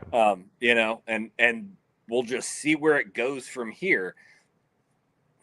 Ultimately, you end up running to the convenience store and grabbing a pack of smokes. Like, that's just It's been probably there, done it bound to too many happen. times, right? Like, Yeah, dude. been down that avenue. But the moment that you say, like, yeah, I like, and for me, it was like I knew my kid was on the way, right? I was like, man, like, I thought about it. I was like, man, like, I mean, at some point in life, if he picks up smoking, at least he'll hit. If I quit, like, he'll have never learned it from me, and that was important to me. And I, like, I remember, and I actually ended up using Chantix. It worked for me. Didn't, Champagne. yeah, Yeah. yeah. I know. Yeah. I've It was, taken that. yeah, and it was. You got to be careful with it because there's some weird side I effects. was gonna say, like, Yeah. the side effects were super weird, and it was weird dreams. Yeah. And I Yeah. was just gonna, That was I'm it. just I think I only thinking made it through, you like, maybe a couple weeks, like 2.5 weeks, I think, is all I ended up taking. I literally remember the moment I was like, oh, this is, nope, done, and I never touched him ever, since then. So I did But Champax right around the time my son was born. Too, because I was like, I gotta quit smoking. Gonna be a dad. Can't be, yeah, having it's cigarettes with the baby in the arms. Like, right. I but I think that's, wasn't like, ready. I wasn't. yeah, Like, yeah. But you have to go into it, whether you do use Chantix or yeah, or just want to quit, right? Like, you have to have it in the back of your mind, like, I do want to quit. Like, in the same way that you go into therapy, it's in the back of your mind, like, I want to get better, right? yeah. And it's something I tell my son all the time. It was like, like, it's okay to make mistakes. That's how we learn, right? What we do with those mistakes and how we learn is the more important lesson here. Like, Are we repeating those right. mistakes? I tell him, I was like, look, you don't have to be perfect or good at anything right now. Always, like, the goal is to maybe just be a little bit better tomorrow, You know, like each day, just try to be a little bit better. And I say that to him, you know, with like little stuff of, you know, trying to tie his shoes or whatever it might be. But, you know, I tell myself that on a human level, right? Um, like every single day when I leave my house, when I get up in the morning, I actually have like right by my coffee maker, my buddy Shane. He does. He's an artist, and he does this series. He calls them the morning songs, and it's just a little pen and ink drawing of whatever song he wakes up with stuck in his head. Um, and That's cool.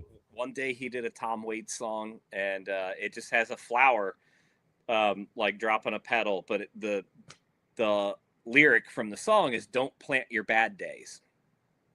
And the following portion of those lyrics, if you're familiar with the song, you know it. If you're not, it's because they'll go on to grow into they'll go on to grow into bad weeks, bad months, bad years.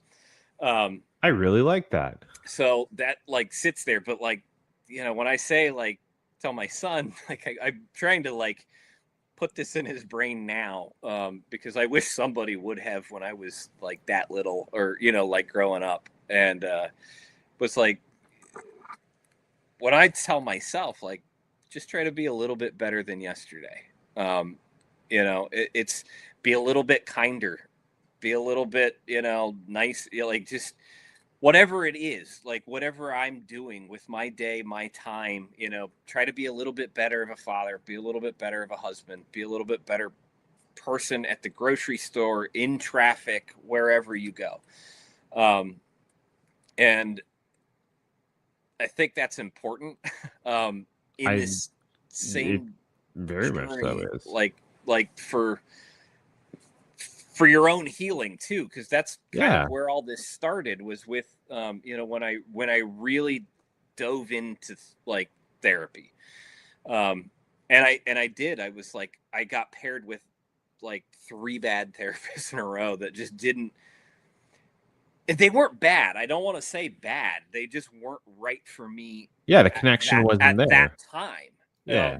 Like I actually still took stuff away from that, but it was like I got you know, placed with them. It was almost like out of order, right? Yeah. Um, and so when I finally hit the right one, you know, and you get to a certain point of that healing, you're like, oh my God, now I know what John was talking about with this thing. You know, like one of, you know, one of the other therapists or whatever. And like, oh, that's what Kristen meant with that. Like, I just wasn't there yet. Right. In the whole journey of figuring that out. And, but you have to go into it with an open mind and definitely wanting to change, and it's not Yeah. easy. It's not easy. Like, No. don't go into it thinking it's easy, because it can be easy if you're. I think if you're good at, like being by yourself up here, Yeah. and really thinking through things and asking yourself hard questions and being honest with yourself, because that's a really important, or like really difficult thing to do. You beg the mirror of accountability, you know, Yeah. like that aspect of it, you know. I think too, that idea that we show up every day and we just want to be the best, we want to rep ourselves and be the best representation of who we are, and that we aren't going to judge others, and instead we're going to just judge who we were yesterday. Yeah. And just try and be better from that. And I think that's one of the biggest things that I took through in my own recovery, my healing, is that like, yeah, Ian, you said it earlier in the podcast, but you talked about like we just got to get through today. I'm not going to worry about tomorrow. I'm just going to worry about today. Yeah. And I used, you know, and I would just say, you know, I just get through Tuesday. I get through Tuesday, you know. And I think when you reach a point when you're willing to be raw and real with yourself, it is it's just such an important aspect of it, because you as an individual are going to grow, and every time you keep showing up, because every time you show up and you have those moments where you're willing to be real and raw with yourself, um it's as scary as it might seem, you can actually walk away and you can feel not just a sigh of relief, but walk away with another tool in your pocket, in that back pocket, that you can use day in, day out. You know what I Yeah. mean? Like I had, like, because we're not broken. Like nobody's broken. Like Yeah, I think that's another, oh, we're not broken. Like nobody. it's a terrible misconception that I Oh, think so many of I us do kind not of get like in our that head term. is like, oh, that we're broken for feeling this way or doing this. It's like, no, you're absolutely not broken. This is exactly how, you know, it's all human, right? Like Yeah, this is it's the so human human, dude. response to this stuff. These extenuating circumstances. This is the body's defense for all this. It's not being broken. It. You don't understand it. I think is part of Yeah, it, and that's a big part of. I think at least my own, recovery with this is like was learning, like learning to understand why my body is doing the way my body and brain are doing the things that they're doing, yeah. and when you can understand that, then you can actually approach it, um, and like positively approach it.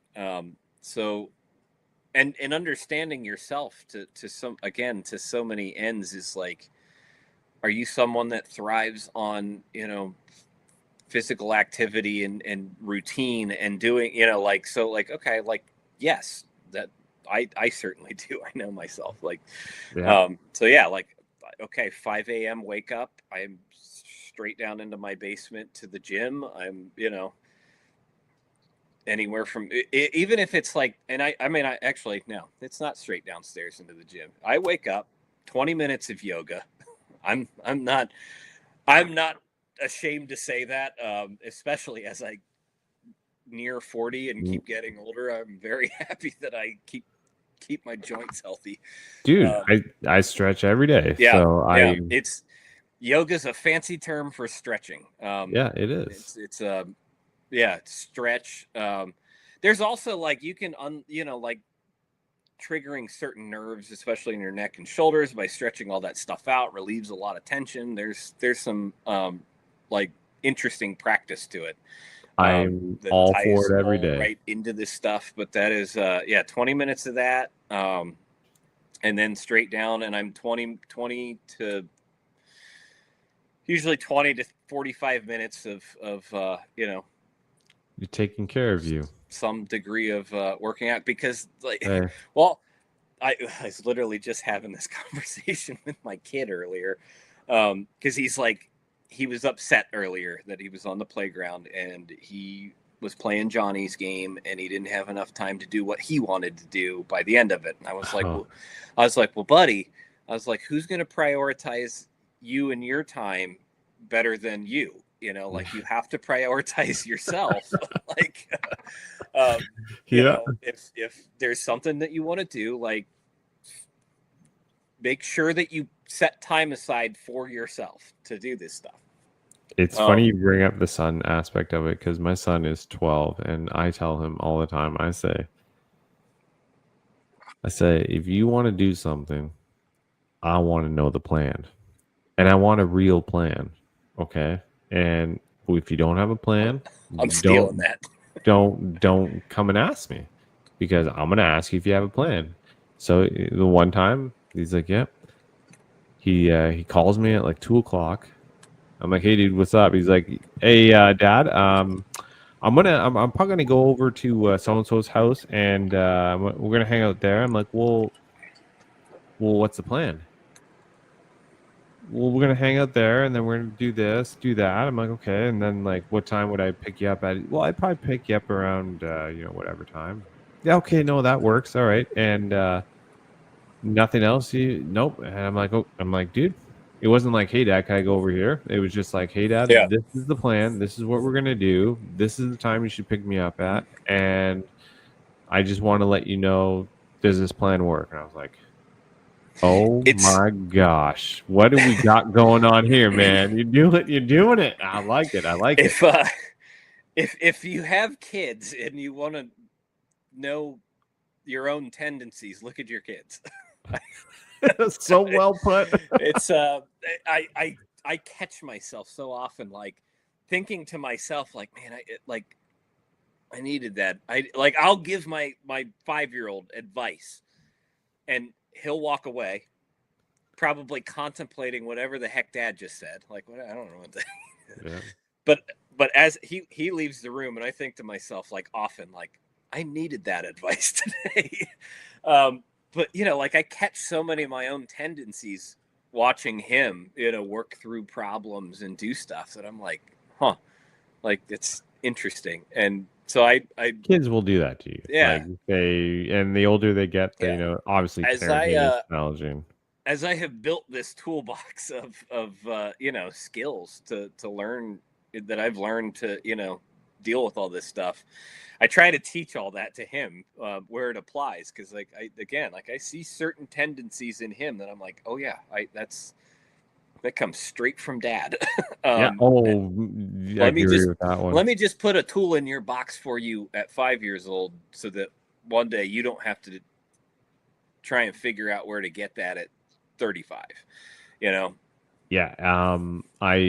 This past year we've made some pretty big changes in my household, and I've watched 2 kids. For me, it was, one of those things where I was like, I'm watching myself now and I'm going like, man, I'm so proud of both of you in the way that you handle things and the way that you are open and honest with me about things. And I'm like, I don't know if I was in their shoes at their age, if I went through, some big changes in life, that I don't know if I would have dealt with it that way. You know what I mean? And yeah.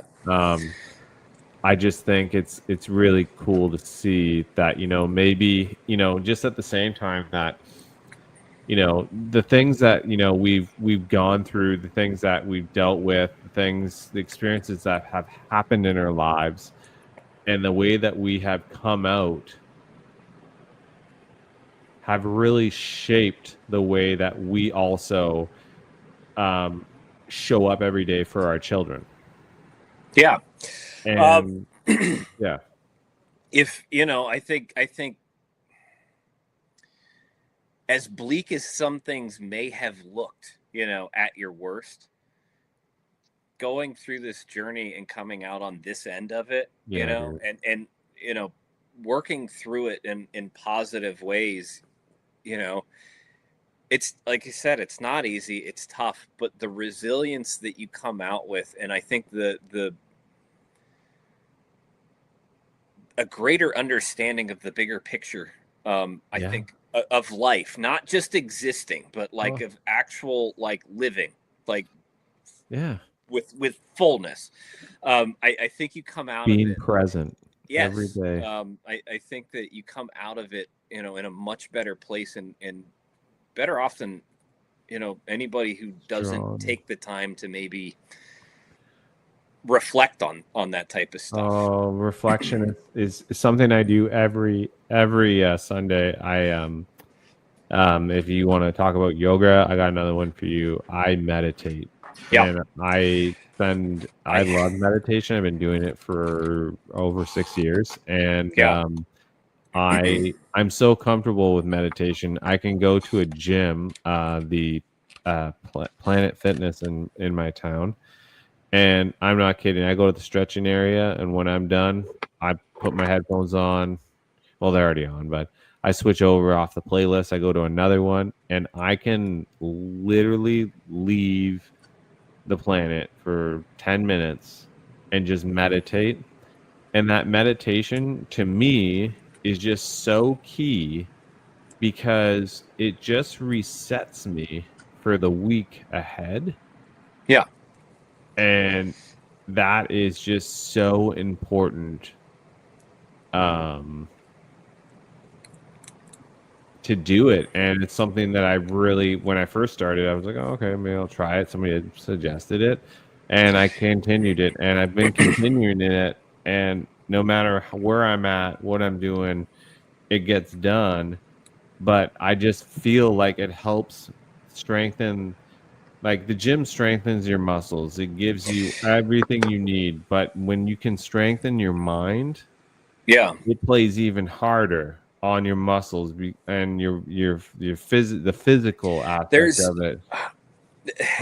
it's the most overlooked thing, right? Like if Yeah. if you're a gym person, you know how important rest is.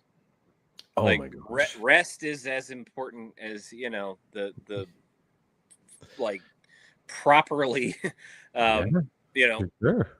training everything else, but like and that ties into it. Like I do meditate, Nice. probably not as regularly as I should. I should definitely make it a Hey, better you do it when practice, do it but for I you, do you get know? it in.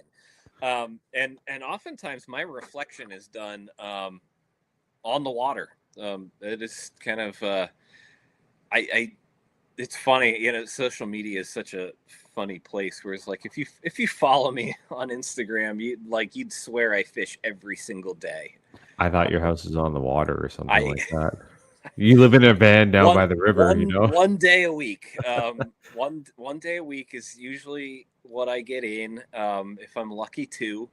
Um, but it Uh, is part of my time on the water is just it's reflecting on the uh, past week, the past day, the certain moments of it.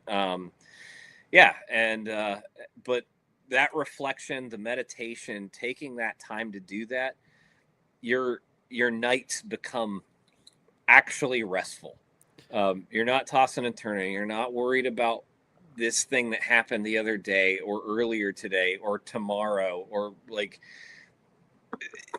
you found peace. yeah, being And if you can bring yourself back into being present now, like you can oh, dude, like wind it all down right now. Like with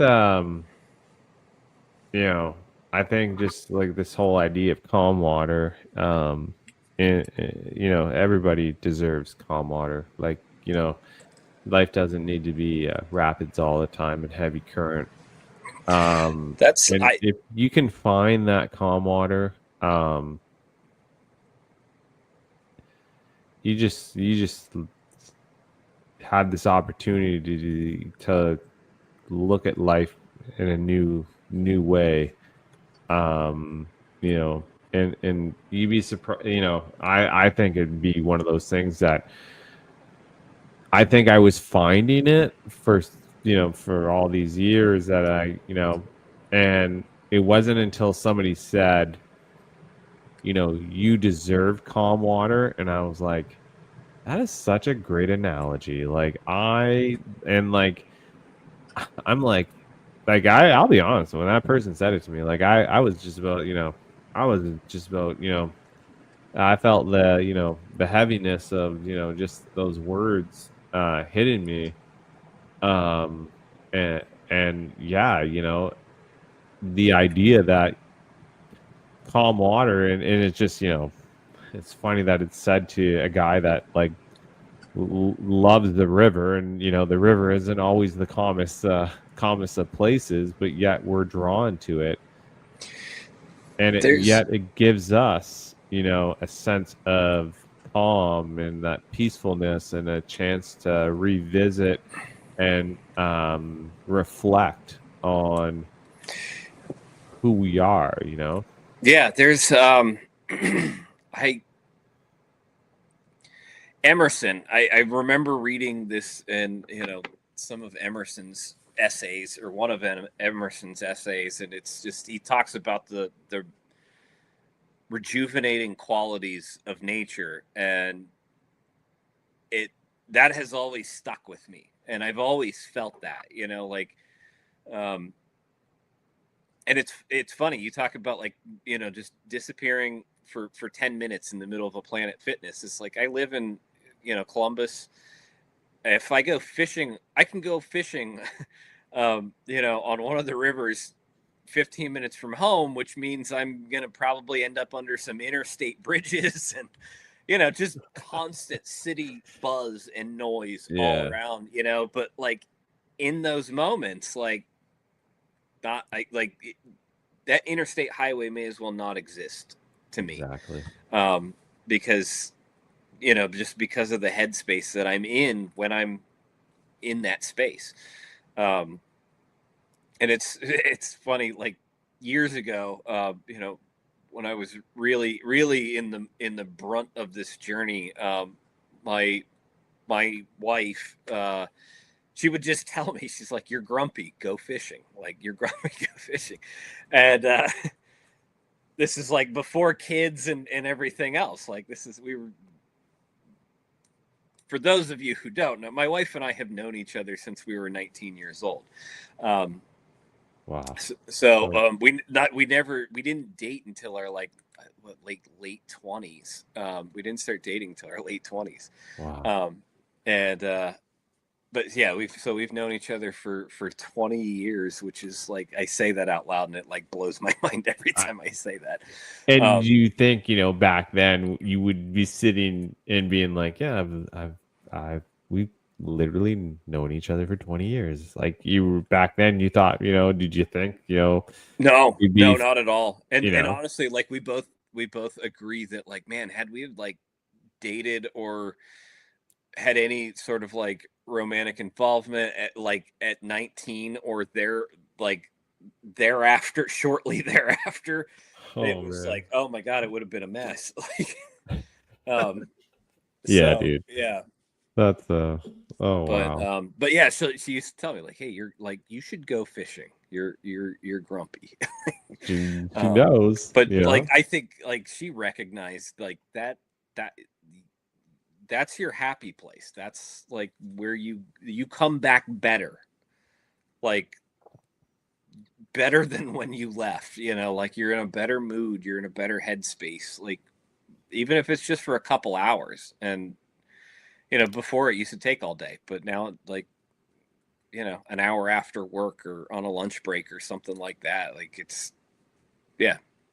I think it's I will take any opportunity to go and spend some time on the river, but to just go and just cast a rod. My son and I and my daughter will fish, and I'm like, you guys take me to the spot, like wherever you. My son will be like, let's go here. And I'm like, okay, so we go there, and sometimes we get lucky, sometimes we don't. But I'll tell you this: I had not gone fishing since after my accident in October. I literally did not touch anything to do with fishing. I just focused on other things. And in I think it was like May, my son's like, you want to go fishing? I was like, yeah, sure. So he's like, I'm gonna get my rod ready. I'm like, yeah. I'm like, maybe I should go get it. So I went and grabbed a rod and put a couple of baits in a little box. And anyways, we all headed out. And I tell you, that first cast of just hearing that bait hit the water and then just reeling it back in, it was therapy within itself. Yeah. And I'll be honest, that trip we didn't catch anything. Like, we went out there, it was really windy, it was cold. It was just, and we tried multiple things, but it was just so, it's like, I don't know how to explain it. Like, it's refreshing. I think it's like yeah. what comes to my mind. And, like, I try to remind myself, sometimes I get so focused on the fishing, and this is certainly, especially like with tournaments, like you get so focused on like, okay, I got to catch fish. Like, tournaments are the worst at it, that you kind of lose sight of like just appreciating everything that's around you. Yep. Like, and I try to be consciously aware of that. Like, if I'm because to me that that constant like go of like the tournament mindset is, to me, that's as much spinning out as not catching fish in that same, that same scenario. 100%. Because if you can't slow yourself down, like, you may be doing yourself a disservice. But and that's just a comment pretty directed at specifically tournament fishing, but I think like that same lesson can be applied in a much broader sense 100%, of dude. like, learn to slow down and appreciate everything around you. I think that's the big takeaway, because it's, yes, we all want to catch that next PB, but appreciate the fact that you can be on the water and surrounded by all that, and just be in that moment, like, while you're in that moment. Yeah, it's for me, it's like it's a chance to be present, with everything around me in that moment, and being present in this day, and just grateful to be here and grateful to be out here, and whatever chooses to cross my path while I'm out on the river, big or small, you know what I mean? Yeah. Is just, it's, I don't know, I'm just grateful it's a practice in gratitude. That's exactly an important thing to do. Like, I'll reiterate that point any chance I get. Like, these things, they might seem silly at first, but the more you practice them and do them, it normalizes it. And I think that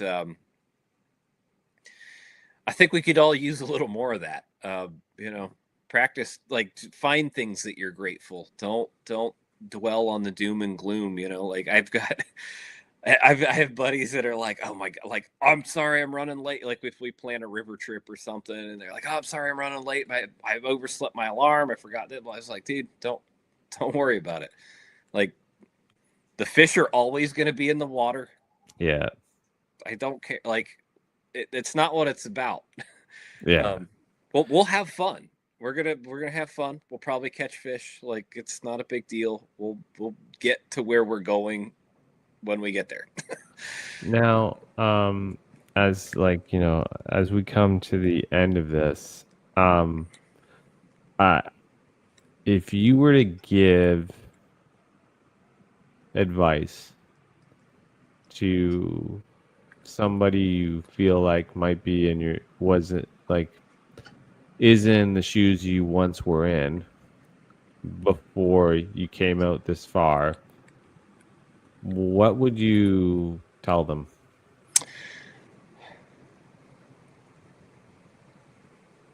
I think I would start with telling them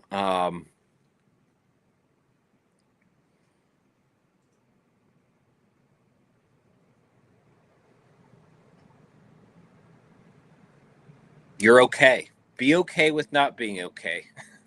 I like that. And don't be afraid to get help.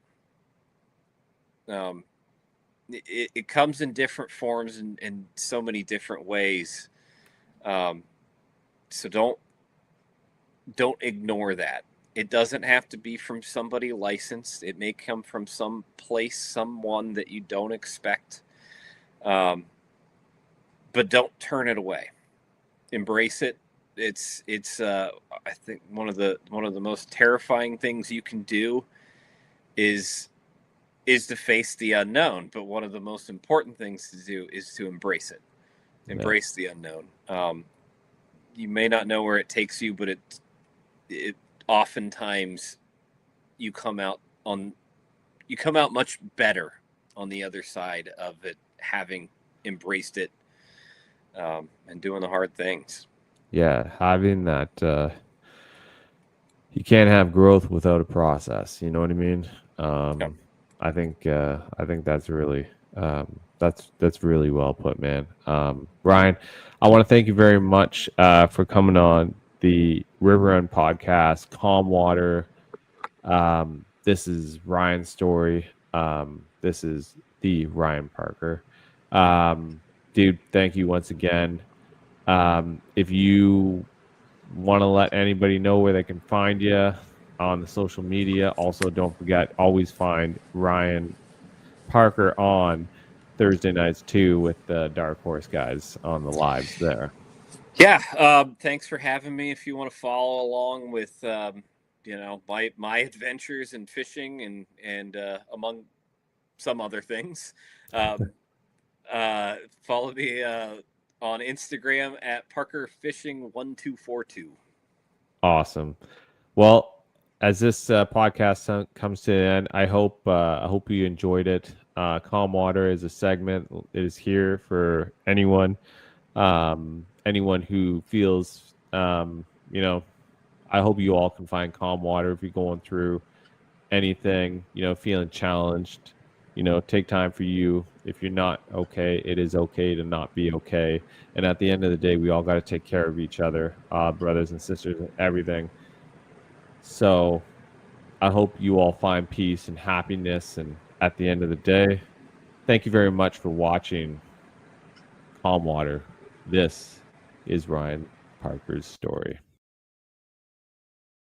Thank you for tuning in to the Paddle and Fin Podcast Network. We hope you enjoyed the show.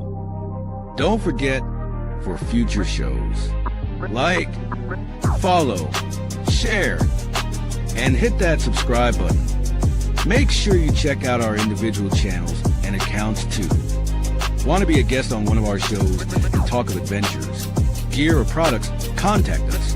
Thank you for watching The Noob Show with Matt Gibson, Chasing the Tide with Dustin Nichols, The Rusty Hook with John Rapp, The River Run with Adam Fraser Pross, May Contain Fishing with Daniel Woodcock, Chasing the 20s with Carlisle Esterly and Sean Lavery, Friday Night Bites with Brian Schiller. Thanks for tuning into the Paddle and Fin Network. Subscribe and always wear your PFD.